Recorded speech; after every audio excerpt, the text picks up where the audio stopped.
পাথরে বুক বেঁধেছেন তাসলিমা। তাই তো ফুটফুটে বাচ্চার আকুতি ভরা কান্না আর মায়ের ভালোবাসা কোনোটাই আটকে রাখতে পারল না তাকে।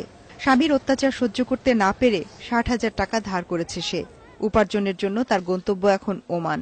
আমার মা টাকা পয়সা যা ঋণ পিন করেছে সব টাকা পয়সা নিয়ে মানসম্মানভাবে ঋণ শোধ করতে পারি।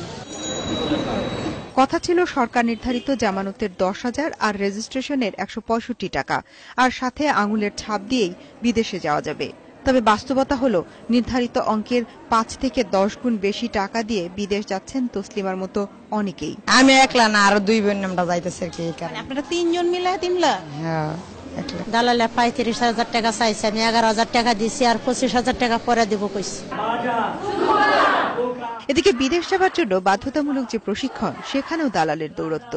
পাসপোর্টে নিজের বা বাবা মায়ের নাম কি হবে, এমনকি কয়দিন একজন নারী প্রশিক্ষণ নেবেন তাও ঠিক করে দেয় দালালরা। পায়ে আর দালালের যা নাম কিছু জানি না।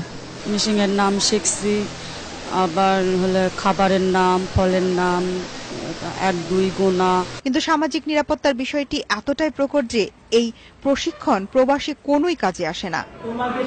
এদিকে যে বাড়িতে নারীরা গৃহকর্মী হিসেবে যাচ্ছেন, সেখান থেকে মধ্যস্বত্বভোগীরা অগ্রিম বেতন নেয় অধিকাংশ নারী শ্রমিকই বিদেশ গিয়ে প্রথম ৩ মাস কোনোই বেতন পান না। কেউ কেউ বলছে যে আমাকে ২০ ঘন্টার উপরও আমাদের কাজ করতে হয়। এই সিচুয়েশনের কারণে কোনো ডোমেস্টিক ওয়ার্কার যদি এমপ্লয়ারের বাসা থেকে পালিয়ে যায়, তখন তাকে রান অ্যাওয়ে হিসেবে বিবেচনা করা হয় যে সে পলাতক, এবং এই ক্ষেত্রে সেই এমপ্লয়ার তাদের আদালতে কেস করতে পারে যে এই অভিবাসী কর্মী আমার বাড়িতে ছিল, সে আমার গহনা নিয়ে পালিয়ে গেছে। এত কিছুর পরও ২০১৩-র তুলনায় গৃহকর্মী হিসেবে নারীর বিদেশ যাত্রার সংখ্যা হয়েছে দ্বিগুণ।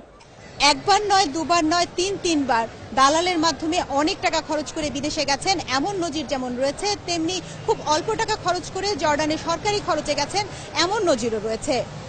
মোট রেমিটেন্সের মাত্র 0.89% এই প্রবাসী গৃহকর্মীরা বাংলাদেশে যুক্ত করলেও সংশ্লিষ্টরা বলছেন যদি প্রবাস যাত্রার খরচ কিছুটা কমানো সম্ভব হয়, তবে এই সংখ্যা হতে পারে